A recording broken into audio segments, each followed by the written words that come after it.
හයි යාළුවනේ කොහොමද ඉතින් අන්න හොඟ කාලයකට පස්සේ මම ආයෙත් ඔයගලන්ට වීඩියෝ එකක් අරගෙන ආවා. හොඟම කාලයකට පස්සේ තමයි අපි ආවේ. අන්න ආයෙත් ටිකටම මම ඔයගලන්ට වීඩියෝස් අරගෙන එනවා කියලා මම ඔයගලන්ට පොරොන්දු වෙනවා. අද මම ඔයගලන්ට අරගෙන ආවේ මේ ඔයගොල්ලෝ ඉස්සරහා තියෙන දේ හදන විදිය තමයි. මේක මොකක්ද කියලා ඔයගොල්ලෝ කල්පනා කරනවා නැතිනේ. දැන් මේක අපි අපේ බබේගේ අකුරු කියවන එකට දැන් අලුතෙන් ට්‍රෙන්ඩ්ස් එනවා. එතකොට මම දැක්කා බබාලගේ අකුරු කියවන එකක මේ වගේ අයන්නක් හදලා තියෙනවා. ඒකට කියන්නේ සෞභාග්‍ය දනවන කියලා මුං ඇට වර්ග පරිප්පු හාල් ඒ වගේ දේවල් දාලා දැන් මම ඔයගලන්ට ෆොටෝ එකක් පෙන්නන්නම්. මගේ thumbnail එකේ තිබ්බා ඒ ෆොටෝ එක. ඔයගොල්ලෝ දකින්න ඇති. අන්න ඒ වගේ එකක් කඩෙන් ගන්නවට වැඩිය අපේ ගෙදරම කියන්නේ අපේ අම්මලාට ගෙදරදිම හදාගන්න පුළුවන් විදිහක් තමයි මම අද කියලා දෙන්නේ. මේක මේ ඉවතලන කාඩ්බෝඩ් භාවිතා කරලා තමයි මම මේක හදලා තියෙන්නේ. ඒ වගේම තමයි මේක හදන්න ලොකු අපහසුයක් නැහැ. ඒ නිසා මම අද ඔයගලන්ට කියලා දෙන්න හදන්නේ මේක කොහොමද හදාගන්නේ කියලා. එහෙනම් අපි බලමු අපිට මේක හදන්න මොනවද ඕන කරන්නේ කියලා. අපිට මේක හදන්න ඕනෙත් හරිම පොඩි අමුද්‍රව්‍ය ප්‍රමාණයක් තමයි. අපිට ඕන වෙනවා මේ වගේ බ්‍රිසිල් බෝඩ් එකක්. ඒ වගේම තමයි ගන්න බ්‍රිසිල් බෝඩ් එකක් නැත්නම් උලන්න පුළුවන් අපේ ගෙදර භාවිතා කරලා ඉවත් කරපු පිටි පෙට්ටි. ඒ වගේ දේවල් පාවිච්චි කරන්නත් පුළුවන්. තව අපිට මේ කාඩ්බෝඩ් කපා ගන්න පිහියක්, පේපර් කටර් එකක් ඒ වගේ දේවල් ඕන වෙනවා. පැන්සලක්, අඩි රූලක් ඕන වෙනවා. ගම් එකක්, කතුරක් ඕන වෙනවා. ඒ වගේම අපේ මේ නිර්මාණයට බේස් එකට අපිට මේ වගේ ඉවත දාපු කාඩ්බෝඩ් කෑල්ලක් ගන්න පුළුවන්. ඔයාලා ළඟ තියෙන කාඩ්බෝඩ් එකෙන් චුට්ටක් මේ වගේ මහත කාඩ්බෝඩ් කෑල්ලක් ගන්න ඕනේ. එහෙනම් අපි බලමු අපේ මේ නිර්මාණය හදන්නේ කොහොමද කියලා. ඊට මේ වගේ ලොකු අයන්නක් අපිට ඕන වෙනවා ඇඳ ගන්න. ලේසිම විදිහ තමයි මේ අයන්න ඇඳ ගන්න. half sheet එක කියන්නේ A4 කළ 7කට අලවලා ඊට පස්සේ මම කරේ මගේ ලැප් එකෙන් අයන්න zoom කරලා ලැප් එකේ ස්ක්‍රීන් එක උඩ තියලා මේක ඇඳගත්ත එක. එහෙනම් අපි මේ අයන්න මෙන්න මේ පිහි ආධාරයෙන් මේ අයන්න මේ කපලා ඉවත් කරගන්න ඕනේ. එහෙනම් අපි බලමු මේක කොහොමද කපලා ඉවත් කරගන්නේ කියලා.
අන්න ඉතින් මගේ අයන්න මම මෙන්න මේ විදිහට බෝඩ් එකකින් කපලා වෙන් කරගත්තා. එතකොට මේ තමයි අපිට ඕන කරන අයන්න. ඊට පස්සේ අපිට ඕන වෙන තව දෙයක්. ඔයාලට පුළුවන් මේක ඕන මේ වගේ අයන්න දෙකක් කපලා මේක ඩබල් කරන්න. මේ මෙතනින් අතර අයන්න දෙකක් එකට තියලා අල්ලවලා ගන්නට වැඩි හොඳට කියන්නේ වැඩි ශක්තිමත් භාවයට මම මෙතන මේක හදලා තියෙන්නේ. එහෙම තමයි. මේක ඩබල් කරලා තමයි මම හදලා තියෙන්නේ. එහෙම නැත්තම් ඔයගලන්ට පුළුවන් මේ වගේ තනි ලේක ගන්නත්. ඒ කියන්නේ ලොකු ගැටලුවක් නැහැ තනි ලේක ගත්තයි කියලා කොහොමද ශක්තිමත් භාවය තියෙනවා අපි ගම් ගාලා ඒක ඇලවුවට පස්සේ. ඊට පස්සේ මම ඔයාලට කියවනේ අපිට බ්‍රිසිල් බෝඩ් එකක් ඕන වෙනවා කියලා. මම මගේ බ්‍රිසිල් බෝඩ් එකෙන් මෙන්න මේ විදිහට පටි කීපයක් කපා ගත්තා.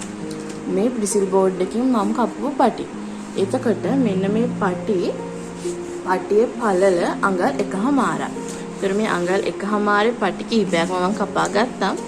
අපිට ඕන වෙන ප්‍රමාණයට ගන්න. අපිට සාමාන්‍යයෙන් මම හිතන්නේ 4ක් හෝ 3ක් වගේ තමයි ඕන වෙන්නේ. එතකොට මම මේ වගේ පටි කපා ගත්තා. එහෙනම් අපි බලමු දැන් කොහොමද මේ ආයන්නේ ඉතිරි වැඩ ටික කරන්නේ කියලා.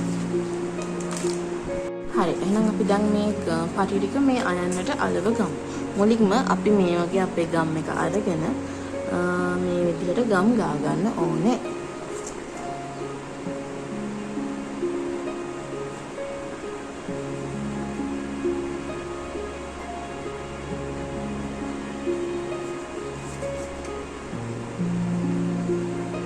හොඳට ගම් ගා ගන්න. එතකොට තමයි හොඳට ශක්තිමත් මේක ඇලවෙන්නේ.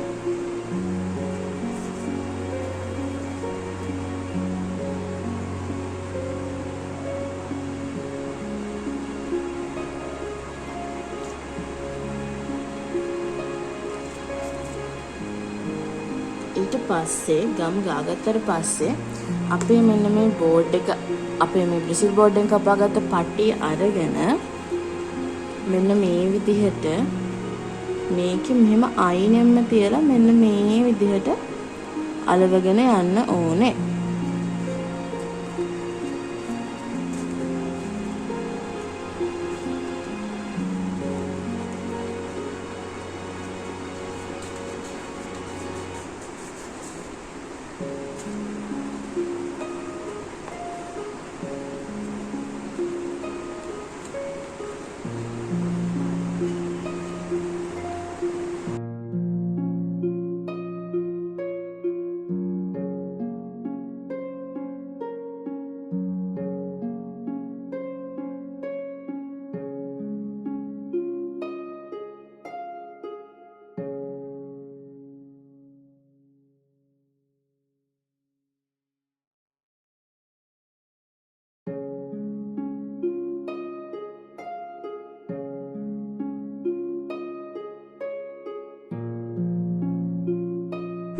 ඔන්න මම දැන් එළියේ කොටස මෙන්න මේ විදිහට වටේම අලව ගත්තා. ඊට පස්සේ අපි මේ ඇතුළේ කොටසත් අලව ගන්න ඕනේ. මේක ඇත්තටම ගොඩක් වෙලාවක් යනවා වේලෙන්න තාම වේලිලා අම්මාදී. අපි බලමු එහෙනම් කොහොමද මේක ඇතුළේ කොටසත් අලව ගන්න කියලා.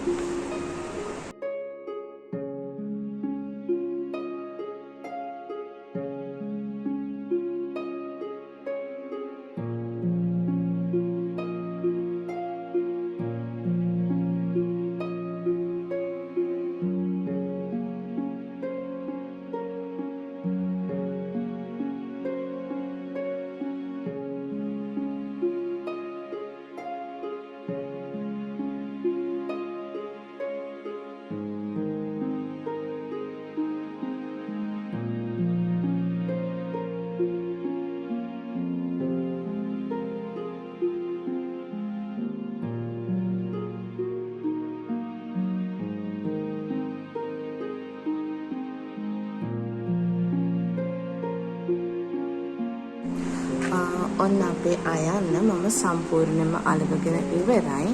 ඒ වගේම තමයි මේක වේලෙන්න ලොකු වෙලාවක් යනවා. තාම මේක වේලිලා නැහැ. මේක වේලෙන්න ඕනේ හරියටම මෙන්න මේ වගේ විදිහට එන්න. දැන් මේක හොඳටම වේලිච්ච එක. මේක මම කලින් කරගත්ත එක මේක හොඳටම වේලලා තියෙනවා. මේක තාම වේලිලා නැහැ. ඉතින් අපිට දැන් මේක සම්පූර්ණයෙන්ම ඉම කරගන්න මෙන්න මේ වගේ පටි හරියටම 4ක් ගියා. ඒ කියන්නේ මම කියවන ගන්න කොච්චර වගේ ප්‍රමාණයක් ඇයිද කියලා මුලින් කියන්න අමාරුයි කියලා. එතකොට මේ වගේ පටි මේ විසිල් බෝඩ් එකේ දිග තියෙන සයිස් එකේ පටි මම රංගල් එකමාරක් පළල විදිහට තමයි මම කපා ගත්තේ. එතකොට මේ පටි 5ක් ගියා මට. එතකොට ඊට පස්සේ අපේ දැන් ඉවර වුණාට පස්සේ අපේ අයන්න මෙන්න මේ වගේ තමයි තියෙන්නේ. ඒ වගේම තමයි අපිට මේක තව ටිකක් ලස්සන කරගන්න ඕනේ. දැන් මම මෙතන මේ අයන්නේ මොකද කරලා නැහැ. ඔයගලන්ට පුළුවන් මේ අයන්න සම්පූර්ණයෙන්ම බීට්ස් අලවන්න. නැත්නම් ඔයාලට පුළුවන් වැලි. ඒ කියන්නේ ගම් ගාලා මේකට වැලි අලවන්න. එහෙමත් නැත්නම් ඔයාලට පුළුවන් අපේ ග්ලිටර් බෝඩ්ස් තියෙනවා. ඔයගොල්ලෝ දන්නවනේ අපේ කලර්ස් ඉන් ග්ලිටර් බෝඩ්ස්. නැත්නම් ඒ ග්ලිටර් බෝඩ් එකක් හරියටම අඟල් එකමාරේ සයිස් එකට කපලා අරගෙන මේක වටේට අලවන්න. ඒ මොනව නොකරත් මේක ෆිල් කරාට පස්සේ ඒ කියන්නේ අපේ දැන් හාල් මුංගට කඩල පරිප්පු ඒවා දාලා මේක ෆිල් කරාට පස්සේ මේකෙන් කිසිම දෙයක් එළියට පේන්නේ නැහැ. මේක හරිම ලස්සනට තියෙනවා. එහෙනම් ඔයාලත් අපේ මේ අයන්න හදලා බලලා මට කියන්න. ඔයාලා හැදුවත් අනිවාර්යයෙන්ම කමෙන්ට් සෙක්ෂන් එකේ කමෙන්ට් එකක් විදිහට දාන්න. එහෙනම් අදට මම යනවා. මම ආයෙත් අලුත් වීඩියෝ එකකින් ඉක්මනින්ම ඔයගොල්ලෝ හම්බ වෙන්න එන්න. බයි.